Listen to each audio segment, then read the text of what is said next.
दोस्तों, आज मैं आपके सामने एक बहुत ही underrated Telugu suspense thriller movie को लेकर आया हूँ। इसमें पूरी मूवी एक केस की इन्वेस्टिगेशन के पीछे चलती है और आखिर में जब सच्चाई सामने आती है तो उससे सबके होश उड़ जाते हैं। अब इस मूवी में कोई बड़ा नाम नहीं है, इसलिए शायद ये ऑडियंस तक नहीं पहुँच पाई, लेकिन मूवी में दम है जिसका नाम आप स्क्रीन पर देख सकते हैं। तो चलिए, अगर आपको भी इन्वेस्टिगेशन, सस्पेंस, थ्रिलर और मर्डर मिस्ट्री मूवीज देखना पसंद है तो तैयार हो जाइए एक और राइड के लिए।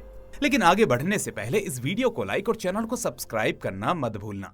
तो मूवी की शुरुआत में हमें रात के समय जेपी कंस्ट्रक्शन के एक ऑफिस को दिखाया जाता है, जहां बाला नाम का एक लॉयर बैठा होता है और अपनी प्रेमिका के साथ फोन पर बातें कर रहा होता है। अब इस बीच इस कंपनी के मालिक जेपी का पीए बाला को फोन करके कहता है कि जेपी सर ने कहा है कि आप कल आइए, क्योंकि वो कुछ जरूरी काम से दिल्ली जा रहे हैं।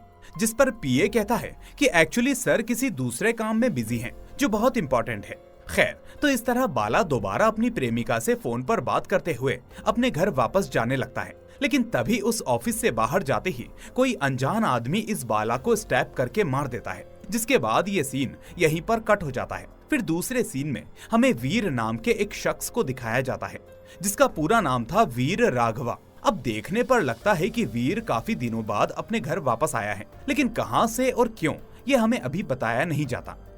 अब उसको देखकर उसका पिता बिना बात किए घर से बाहर चला जाता है, जबकि उसकी माँ भी उसे देखकर पहले तो चौंक जाती है, लेकिन फिर उससे कहती है कि तुम पहले जाकर फ्रेश हो जाओ, मैं तुम्हारे लिए खाना लगा देती हूँ। अब वीर की माँ कहती है कि तुम्हारे पिताजी अभी भी तुमसे गुस्सा हैं। उधर दूसरी तरफ वो पुलिस वाले उस क्राइम स्पॉट पर आकर अपने तरीके से इन्वेस्टिगेशन करते रहते हैं, वहीं जहां बाला मारा गया था। अब इंस्पेक्टर यही सोचता है कि जिसका मर्डर हुआ वो एक लॉयर था, इसलिए शायद ये केस जल्द ही एक सरदर्द बनने वाला है, थोड़ा केयरफुली डील करना होगा। दूसरी तरफ हम देखते हैं कि वो वीर अपने फ्रेंड रघु से मिलने के लिए उसके ऑफिस पर आता है। तो यहाँ पर रघु उससे कहता है कि अब तुम यहाँ पर क्या करने आए हो, उठो और फौरन यहाँ से चले जाओ। जिस पर वीर कहता है कि अरे यार, मेरी बात तो सुनो।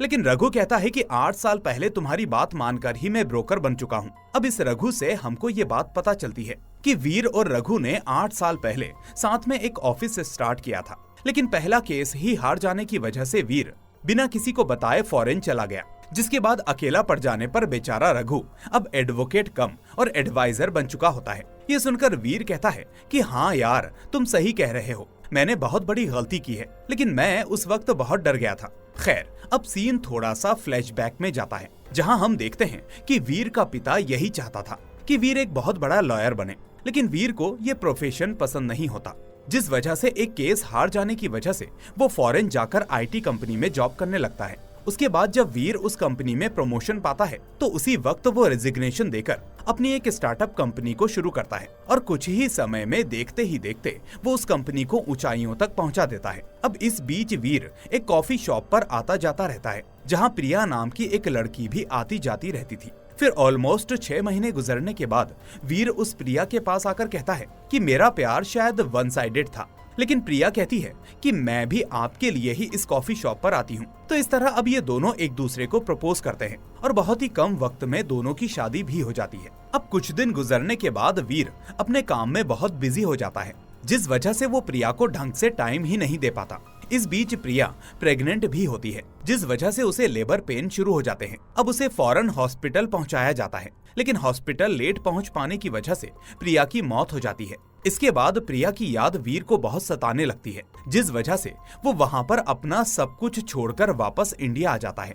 तो इस तरह से आज वो अपने दोस्त को ये सब बताकर काफी इमोशनल हो जाता है और उसे बीच में छोड़कर जाने के लिए सॉरी भी बोलता है। अब वीर ने अपने फादर की बात नहीं मानी, इसलिए वीर का फादर वीर के ऊपर बहुत ही गुस्सा होता है। अब सीन यहाँ से शिफ्ट होता है, जहां हम देखते हैं कि काफी सारे लॉयर्स प्रोटेस्ट कर रहे होते हैं, क्योंकि जैसा कि हम जानते हैं कि जिस बाला का मर्डर हुआ था वो असल में एक लॉयर था, इसलिए सभी लॉयर्स मिलकर उसकी मौत की सही जांच की अपील करने के लिए प्रदर्शन कर रहे होते हैं, क्योंकि पुलिस अभी तक किसी को पकड़ नहीं पाई थी। अब इस प्रोटेस्ट में सत्यनारायण नाम का एक बड़ा लॉयर भी होता है, जो आज तक एक केस भी नहीं हारा था।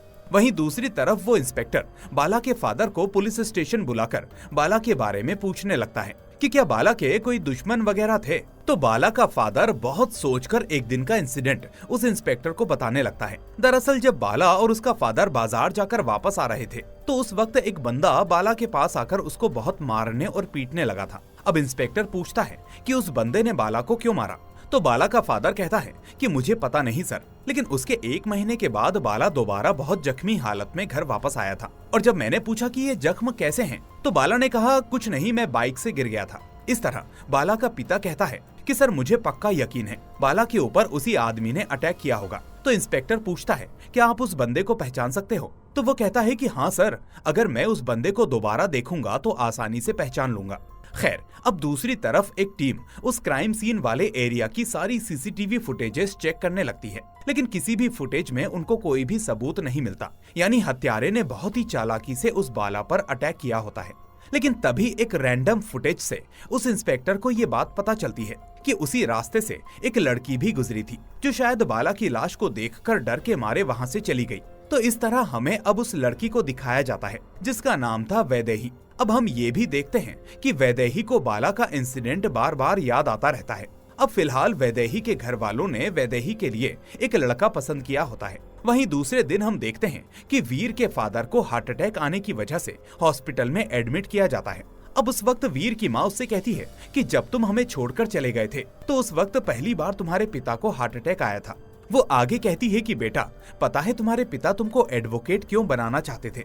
असल में जब तुम्हारे पिता रेवेन्यू डिपार्टमेंट में काम करते थे तो उस वक्त एक पॉलिटिशियन ने तुम्हारे पिताजी के ऊपर झूठा केस डाल दिया, लेकिन तुम्हारे पिताजी के साइड में कोई भी अच्छा लॉयर ना होने की वजह से वो उस केस को हार गए थे। तो तब जाकर तुम्हारे पिताजी को एक बात समझ में आई कि एक लॉयर ही है जो सही या गलत दोनों न्याय दिलवा सकता है। तो इसीलिए तुम्हारे पिता तुमको लॉयर बनाना चाहते थे, लेकिन तुमने उनके सपनों पर पानी फेर दिया। अब ये सुनकर वीर डिसाइड कर लेता है कि अब वो अपने पिता की ख्वाहिश को पूरा करेगा और एक वकील बनेगा। इस तरह से वो वापस से अपने फ्रेंड के पास जाकर यही बात कहता है कि मैं दोबारा लॉ की प्रैक्टिस करना चाहता हूँ। तो वीर का फ्रेंड रघु भी अब उसकी बहुत मदद करता है, जिसके बाद वीर अपनी प्रैक्टिस शुरू कर देता है।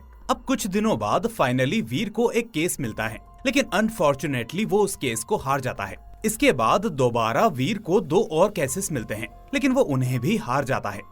अब जज वीर को थोड़ा बहुत डांटते हैं कि केस टेकअप करने से पहले पूरी तरह से केस फाइल को पढ़ लीजिए, केस को समझ लीजिए ताकि आपको आसानी हो।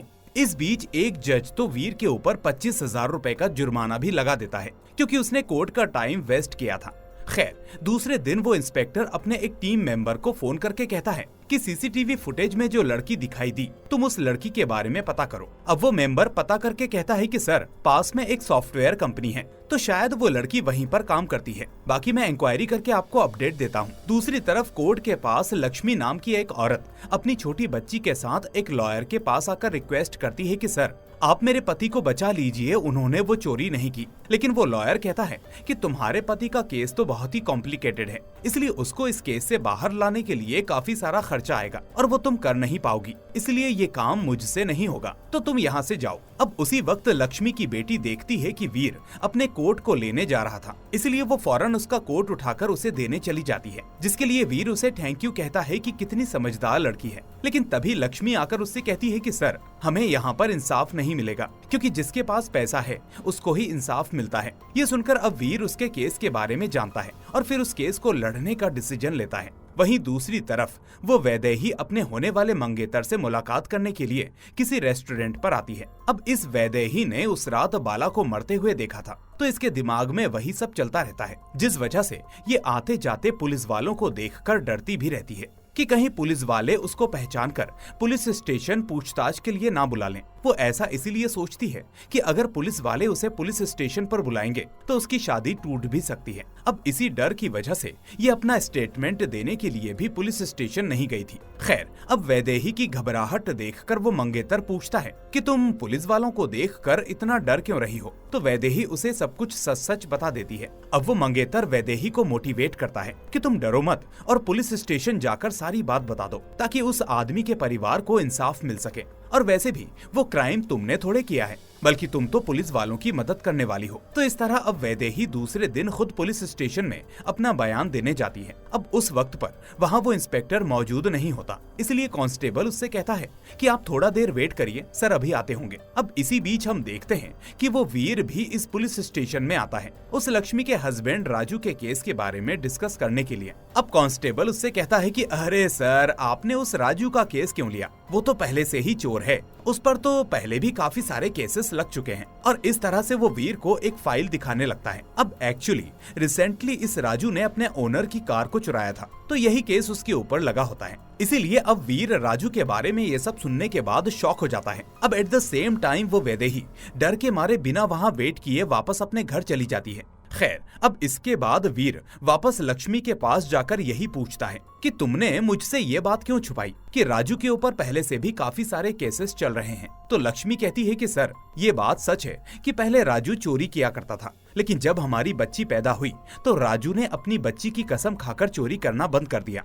और अगर ये बात मैं पहले आपको बताती तो आप राजू का केस नहीं लेते। लेकिन अब मेरी बातों का यकीन करिए सर, मेरा पति निर्दोष है, उसने किसी की भी गाड़ी नहीं चुराई। अब फिलहाल वो राजू पुलिस के डर की वजह से कहीं पर छुपा हुआ रहता है, जबकि पुलिस राजू को ढूंढ रही होती है। इसके बाद वीर सीधा राजू के ओनर के पास जाता है, जिसका नाम था बद्री। और ये राजू बद्री के पास एक ड्राइवर की तरह काम किया करता था। अब वीर बद्री से रिक्वेस्ट करता है कि सर, आप केस वापस कर लीजिए, क्योंकि राजू ने आपकी गाड़ी नहीं चुराई। लेकिन बद्री कहता है कि वो गाड़ी मेरी सेंटिमेंटल थी, उस रात घर वापस आने के बाद उसी राजू ने मेरी गाड़ी को चुराया। तो इस तरह से बद्री अपना केस वापस नहीं लेता और कहता है कि पहले तुम मेरी गाड़ी को ढूंढो, फिर देखते हैं कि कौन चोर था और कौन नहीं। अब वीर उसके घर से बाहर आने के बाद अपने फ्रेंड को कॉल करके कहता है कि बद्री के बयान से ऐसा लगता है कि बद्री का सब कुछ क्लियर है, लेकिन बद्री के घर में उसका बेटा जीवा है और मुझे उस पर शक है। तो इस तरह से वीर दूसरे दिन उस जीवा को फॉलो करने लगता है। अब ये जीवा एक टीनेज लड़का होता है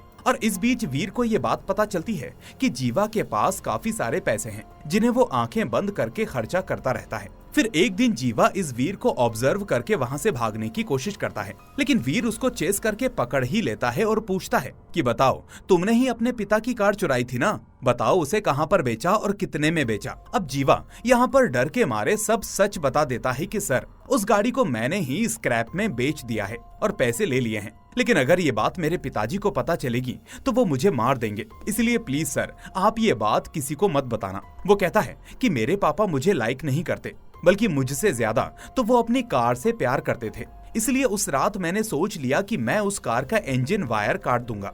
और इस तरह से जो कुछ हुआ वो उसे सब बताने लगता है। फिर हम देखते हैं कि उस रात जीवा अपने पिता की कार के पास गया था ताकि उसे खराब कर सके, लेकिन उसी वक्त कोई अनजान आदमी उस गाड़ी के पास आकर गाड़ी को स्टार्ट करके कहीं पर जाने लगा और फिर उस आदमी को देखकर जीवा उसी गाड़ी के पीछे साइड में जाकर छुप गया और फिर उस अनजान आदमी ने उस गाड़ी को किसी जगह पर लाकर खड़ा कर दिया और फिर वहां से कहीं और चला गया। अब जीवा बताता है कि थोड़ी देर बाद वो उस गाड़ी से बाहर निकलकर उसे स्क्रैप में बेच देता है, क्योंकि उसे डर था कि कहीं वो उस गाड़ी को अपने घर ले जाता तो उसका पिता उसे बहुत डांटता और मारता। वो ये भी कहता है कि उसने नहीं सोचा था कि ये केस राजू पर आ जाएगा। इस तरह वो कहता है कि प्लीज सर, मेरे पिता को ये बात मत बताना, और फिर भी अगर आप मुझे उनके पास ले जाना ही चाहते हो तो मेरी लाश लेकर जाइए। अब ये सब सुनकर वीर उसकी रिक्वेस्ट पर उसे छोड़ देता है। उधर उसी रात पुलिस वाले वैदेही को ढूंढकर पुलिस स्टेशन ले जाते हैं स्टेटमेंट के लिए, जहां वैदेही अपना स्टेटमेंट देती है।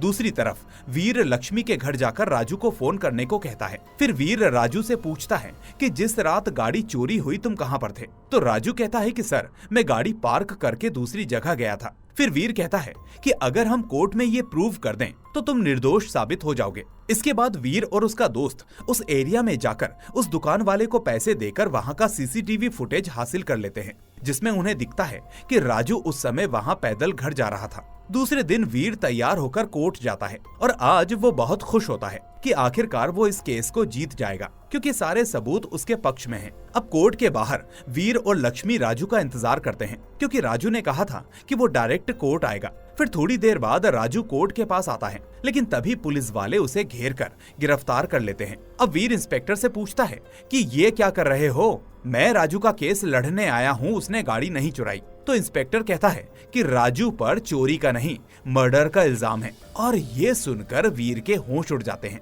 फिर पुलिस वाले राजू को पुलिस स्टेशन ले जाकर बहुत मारते और पीटते हैं, जबकि राजू कहता है कि मैंने किसी का मर्डर नहीं किया। दरअसल जिस जगह पर बाला मरा था वहीं से थोड़ी देर बाद वैदेही गुजरी थी। तो उसी वक्त राजू भी वहां से घबराते हुए जा रहा था और वैदेही ने पुलिस को ये बयान दिया होता है कि उसने राजू को वहां पर देखा था, जो काफी घबराया हुआ था, इसलिए शायद राजू ने ही बाला को मारा होगा। अब दूसरे दिन वीर इंस्पेक्टर से राजू के केस के बारे में पूछता है तो इंस्पेक्टर कहता है कि सारे सबूत राजू के खिलाफ हैं। असल में कुछ महीने पहले राजू ने किसी बात को लेकर बाला को 2 बार मारा पीटा था और ठीक उसी तरह उसने मौका देखकर उस रात बाला को मार दिया। इस बीच राजू ने बाला को फोन पर धमकियां भी दी थी। साथ ही एक चश्मदीद गवाह वैदेही ने भी क्राइम सीन पर राजू को देखा था। ये सब सुनने के बाद वीर कहता है कि कभी कभी देखी हुई चीजें सच नहीं होती, इसके पीछे कोई दूसरा कारण भी हो सकता है, आप शक पर उसे उठा लाए। खैर, अब वीर जेल में राजू से मिलने जाता है और पूछता है कि क्या तुमने बाला को मारा था?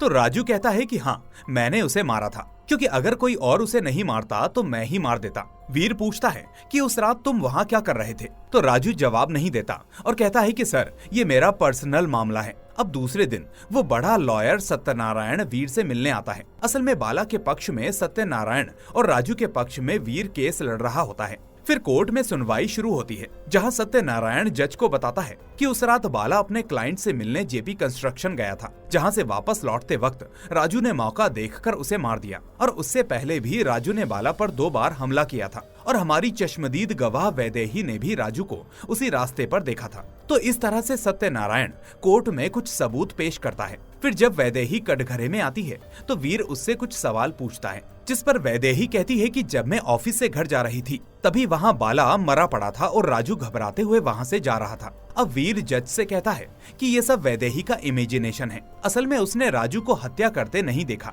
दरअसल उस क्राइम सीन पर राजू अकेला था, इसलिए वैदेही ने उस पर शक किया। अब हो सकता है कि राजू अपना काम करके वहाँ से गुजर रहा हो। आखिर एक अकेला आदमी होने का मतलब ये नहीं कि वो कातिल हो। फिर वो कहता है कि जज साहब, ऐसे तो वैदेही भी वहाँ पर अकेली थी, तो शक उस पर भी जाता है। इस तरह से तो वो भी बाला की हत्या कर सकती थी। अब इस तरह से ये केस वैदेही पर डाइवर्ट होने लगता है। फिर वीर जज से रिक्वेस्ट करता है कि इस केस की दोबारा इन्वेस्टिगेशन हो, वो भी वैदेही को फोकस करके, यही मेरी रिक्वेस्ट है। तो जज इसकी परमिशन दे देता है, जिसके बाद वीर का दोस्त उससे पूछता है कि तुमने सारा शक वैदेही पर क्यों डाला? तो वीर कहता है कि वैदेही ने भी बाला का मर्डर नहीं किया, लेकिन मेरे पास फिलहाल कोई सबूत नहीं है कि राजू निर्दोष है, इसीलिए मैंने ये केस डाइवर्ट कर दिया ताकि मुझे थोड़ा समय मिल जाए, क्योंकि सत्यनारायण जैसे बड़े लॉयर का सामना करने के लिए मुझे एक तगड़ा हथियार चाहिए। इसके बाद वीर खुद सबूतों की तलाश में जुट जाता है, जबकि उधर पुलिस वाले वैदेही को बार बार बुलाकर पूछताछ करते हैं।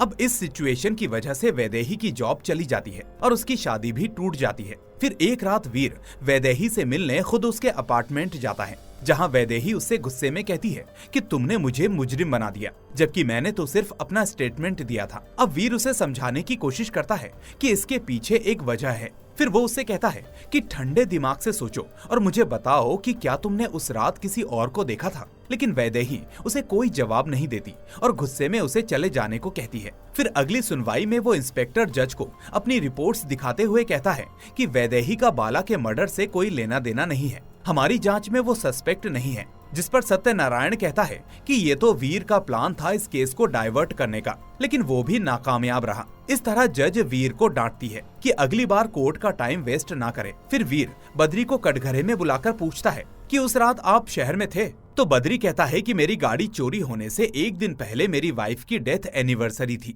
जिस पर मैं हर साल दूसरे गांव जाता हूं। फिर वीर पूछता है कि आप गांव कैसे गए थे? तो बद्री कहता है कि मैं अपनी गाड़ी में गया था और मेरा ड्राइवर राजू वो गाड़ी चला रहा था। ये सुनकर अब वीर जज से कहता है कि जज साहिबा, एक आदमी आखिर एक ही समय पर 2 जगह कैसे हो सकता है? क्योंकि वैदेही के हिसाब से मेरा क्लाइंट राजू उस रात शहर से वापस आने के बाद पैदल घर जा रहा था, जो सीसीटीवी में रिकॉर्ड हुआ था। इसके बाद वीर जेपी कंस्ट्रक्शन के मालिक को कटघरे में बुलाकर बाला के बारे में पूछता है। तो वो कहता है कि बाला मेरा पर्सनल एडवोकेट था, इसलिए मैंने उसे एक केस के सिलसिले में अपने ऑफिस बुलाया था, लेकिन उस दिन मुझे दिल्ली जाना पड़ा तो उसको मैंने वापस जाने को कह दिया था। अब वीर पूछता है कि बाला के मरने के बाद क्या आपने किसी और लॉयर से संपर्क किया था? तो वो कहता है कि नहीं, मेरा मामला सेटल हो गया था। अब ये सुनकर वीर जज से कहता है कि असल में जेपी को बाला को कुछ पैसे देने थे, लेकिन जेपी ने कोर्ट के बाहर सेटलमेंट कर लिया। लेकिन फिर भी बाला जेपी से पैसे मांगता रहा, तो जेपी ने उसे रास्ते से हटाने के लिए मरवा दिया।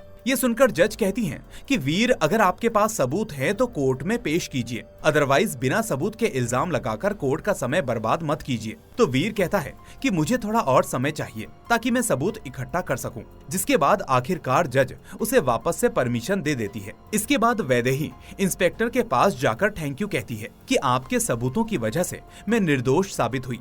जिस पर इंस्पेक्टर कहता है कि थैंक यू मुझे नहीं, वीर को कहो, क्योंकि उसने ही सारे सबूत लाकर दिए थे। अब ये सुनकर वैदेही वीर को बहुत रिस्पेक्ट देने लगती है और अगले दिन उससे मिलने एक कैफे में जाती है। फिर वो वीर से कहती है कि तुमने मुझसे पूछा था ना कि क्या मैंने उस रात किसी और को देखा था, तो मैंने किसी और को नहीं देखा। इस तरह अब कुछ और बातें करने के बाद जब वीर वहाँ से जाने वाला होता है, तभी एक बाइक सवार उस पर हमला करता है। फिर वीर उसका पीछा करते हुए एक पुरानी फैक्ट्री में पहुँचता है जहाँ कई गुंडे मौजूद होते हैं। अब यहाँ पर एक जबरदस्त फाइट होती है, जिसके बाद वीर पूछता है कि तुमको किसने भेजा, लेकिन वो गुंडे जवाब नहीं देते और चकमा देकर भाग जाते हैं। फिर जब वीर के दोस्त को इस बारे में पता चलता है, तो वो वीर के घर आकर कहता है कि ये जरूर जेपी का काम हो सकता है, क्योंकि तुमने कोर्ट में उसे दोषी ठहराया था। तो वीर कहता है कि ठीक है, अगर ऐसा है तो तुम जेपी पर नजर रखो, तब तक मैं बाला के बारे में और इंक्वायरी करता हूँ। अब अगले दिन वैदेही बाला के पिता से मिलने उनके घर जाती है, जहाँ वो कहता है कि बेटा बैठो,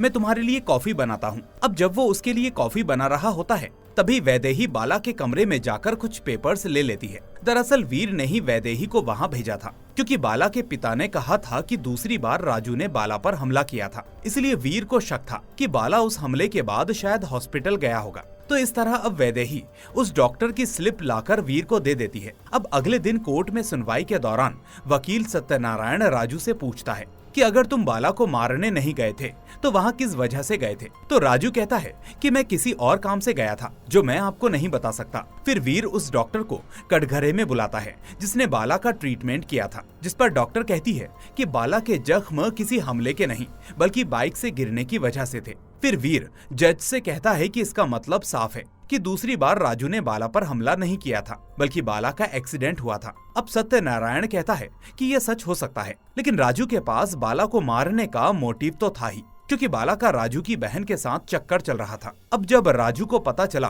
तो उसने बाला पर हमला कर दिया और उस रात मौका देखकर उसे मार दिया। ये सुनकर वीर के होश उड़ जाते हैं और फिर वो घर जाकर बाला की कॉल हिस्ट्री चेक करने लगता है। यहाँ उसे एक नंबर जाना पहचाना सा लगता है, जिसके बाद वो उस नंबर पर फोन करता है, लेकिन उसकी उस नंबर पर क्या बातचीत होती है वो हमें अभी दिखाया नहीं जाता। इसके बाद वीर उस मर्डर स्पॉट पर जाता है और वहाँ वो एक छोटी सी गली देखता है जो दूसरे एरिया तक जाती थी। अब वहाँ पर इंस्पेक्शन करते हुए उसे एक ऑर्फनेज दिखता है, जिसे देखकर उसे अचानक जीवा की बात याद आती है, जहाँ उसने बताया था कि उस अनजान आदमी ने उसके पिता की कार एक जगह पर लाकर खड़ी कर दी थी। तो अब वो फोन करके कंफर्म करता है कि उस रात तुम्हारे पिता बद्री की गाड़ी एक ऑर्फनेज के पास खड़ी थी ना। तभी अचानक उसे एक विसिल की आवाज सुनाई देती है, जिसके बाद वो जीवा से पूछता है कि ये विसिल कौन बजा रहा है। तो जीवा कहता है कि मेरे पिता। लेकिन वीर ये देखकर हैरान हो जाता है कि उसी समय ऑर्फनेज के बच्चे वैसा ही गाना गा रहे होते हैं। अब ये पता चलते ही वीर फौरन इंस्पेक्टर से कहता है कि बद्री के बारे में इंक्वायरी कीजिए सर, वहीं से ये केस आगे बढ़ेगा। तो फिर अगले दिन वो इंस्पेक्टर बद्री को पुलिस स्टेशन बुलाकर पूछता है कि आपने कहा था कि आपकी गाड़ी घर के पास से गायब हुई, लेकिन हमारा गवाह तो कुछ और बता रहा है। इसके बाद वो इंस्पेक्टर बद्री के बेटे जीवा को ही गवाह के रूप में बुलाता है। अब बद्री अपने बेटे को देखकर बहुत मारता है और कहता है कि तुमने मेरी गाड़ी छुई, तुम्हारी इतनी हिम्मत। अब पिटाई खाते खाते जब जीवा का डर खत्म हो जाता है तो वो अपने पिता से कहता है कि मार दो पापा, मुझे मार दो, जिस तरह तुमने मम्मी को मारा उसी तरह मुझे भी मार दो। तो इस तरह हमें पता चलता है कि जब ये जीवा छोटा था तब बद्री ने अपनी पत्नी को मार दिया था और इल्जाम किसी और पर डाल दिया था। अब अगले दिन वीर इस बद्री को कटघरे में खड़ा करता है, जिसके बाद वो कोर्ट को बताता है कि बद्री ही था जो ऑर्फनेज के जरिए कई गैर कानूनी गतिविधियां करता था, क्योंकि उसे उस एरिया की पूरी जानकारी थी। वो आगे बताता है कि उस रात बद्री अपनी गाड़ी को ऑर्फनेज के पास ले गया और फिर उस गली से निकलकर दूसरी जगह पहुंचा, जहां मौका देखकर उसने बाला की चाकू से मारकर हत्या कर दी। और फिर कुछ ही सेकंड्स में जब वो उस गली से ऑर्फनेज के पास वापस आ गया तो उसकी गाड़ी वहां नहीं थी, क्योंकि तब तक उसका बेटा जीवा उसे ले गया था। अब इत्तेफाक से राजू और वैदेही भी उसी रास्ते से गुजर रहे थे, इसलिए बाला की लाश को देखकर वैदेही ने सोचा कि राजू ने उसकी हत्या की होगी, क्योंकि वो घबराते हुए वहां से जा रहा था, जबकि राजू वहां किसी और काम से आया था। इसके बाद वीर जज से कहता है कि पुलिस ने उस गली में हत्या का हथियार भी ढूंढ लिया है, जिस पर बद्री के फिंगरप्रिंट्स हैं। साथ ही जीवा की गवाही से पता चलता है कि बद्री ने 10 साल पहले अपनी पत्नी को उसी स्टाइल में मारा था। अब ये सब सुनकर आखिर में जज कहती है कि लंच के बाद मैं अपना फैसला सुनाऊंगी। फिर लंच ब्रेक में वीर सत्यनारायण के पास जाकर उसका विजिटिंग कार्ड लौटाता है, जो सत्यनारायण ने उसे पहली मुलाकात में दिया था। इसके बाद वो सत्यनारायण को बाला की कॉल हिस्ट्री भी दिखाता है। जिसके बाद जब कोर्ट में सुनवाई दोबारा शुरू होती है तो वीर अब जज से कहता है कि अभी एक और बात बीच में रह गई है। वो कहता है कि जब बाला का बाइक एक्सीडेंट हुआ था तो वो अकेला नहीं था, बल्कि उसके साथ एक लेडी थी। और जैसे जैसे वीर आगे की डिटेल्स बता रहा होता है कि तभी वकील सत्यनारायण को हार्ट अटैक आ जाता है, जिसके बाद कोर्ट की सुनवाई रोककर उसे फौरन हॉस्पिटल ले जाया जाता है। इसके बाद वीर कोर्ट को अपनी इन्वेस्टिगेशन के बारे में बताता है। वो कहता है कि 4 दिन पहले उसकी मुलाकात प्रीति नाम की एक लड़की से हुई थी, जो असल में वकील सत्यनारायण की दूसरी पत्नी थी। असल में सत्यनारायण ने प्रीति के माता पिता को पैसे का लालच देकर उससे शादी की थी, जबकि पहले प्रीति उसकी असिस्टेंट हुआ करती थी। लेकिन शादी के बाद सत्यनारायण उसे गुलाम की तरह ट्रीट करता था। और इसी बीच एक दिन उसने प्रीति से बाला को एक केस के लिए मिलवाया। अब दोनों ही यंग थे, इसलिए धीरे धीरे एक दूसरे से प्यार करने लगे। और फिर इसी बीच एक दिन जब बाला और प्रीति बाइक पर जा रहे थे, तभी उनका एक्सीडेंट हो गया, जिसमें दोनों को एक जैसी चोटें आईं। अब सत्यनारायण तो वकील था, इसलिए इन चोटों को देखकर सत्यनारायण को उन पर शक हुआ कि दोनों उस वक्त साथ में होंगे। इसलिए उसने बद्री को फोन करके बाला को मारने को कहा। वीर कहता है कि अब सबसे बड़ी बात यह है कि आखिर सत्यनारायण का बद्री से क्या लेना देना था, और उसने बद्री को ही क्यों बोला बाला को मारने को। तो बात ये थी कि जब बद्री ने अपनी पत्नी को मारा था तो उस वक्त सत्यनारायण ने ही उसे बचाया था, और उसी एहसान के बदले आखिर में बद्री ने बाला को मार दिया। अब हालांकि सत्यनारायण को ये भी पता था कि राजू और बाला का झगड़ा हुआ था, इसलिए उसने सोचा कि इस केस में वो आराम से राजू को फंसा देंगे। लेकिन मुझे प्रीति के बारे में तब पता चला जब मैंने बाला की कॉल हिस्ट्री चेक की, क्योंकि इस बीच बाला ने कई बार प्रीति को कॉल किया था और प्रीति का नंबर सत्यनारायण के विजिटिंग कार्ड पर भी था, जिससे मैं समझ गया कि बद्री और सत्यनारायण के बीच जरूर कोई खिचड़ी पक रही है। और अब कोर्ट में सत्यनारायण का सच सामने आने वाला था, जिसकी टेंशन से उसे हार्ट अटैक आ गया। अब सारे सबूतों को देखते हुए आखिरकार कोर्ट राजू को बरी कर देती है और बद्री को गिरफ्तार करने का आदेश दे देती है। फिर कोर्ट से बाहर आने पर राजू भीड़ से कहता है कि उस रात किसी ने उसे फोन करके कहा था कि तुम्हारी बहन की न्यूड तस्वीरें हमारे पास हैं, इसीलिए उन्हें लेने इस जगह पर आओ। लेकिन जब राजू वहां गया था तो वहां कोई नहीं था। यानी अब पता चला कि ये सब एक जाल था। तो आखिर में वीर एक हारने वाला केस जीत जाता है, जिससे उसके पिता बहुत खुश होते हैं और उसका वकालत का काम चल पड़ता है। और इसी के साथ ये मूवी यहीं पर खत्म हो जाती है। तो दोस्तों, आपको ये मूवी कैसी लगी मुझे कमेंट करके जरूर बताएं। साथ ही ये वीडियो पसंद आई हो तो इसे लाइक करके इसे अपने दोस्तों के साथ शेयर करना ना भूलें। और अगर चैनल पर नए हैं तो फटाफट से इसे सब्सक्राइब करके बेल आइकन को भी दबा दें। बाकी हम तो मिलेंगे ही अगली ऐसी ही शानदार कहानी के साथ। Till then take care and thanks for watching.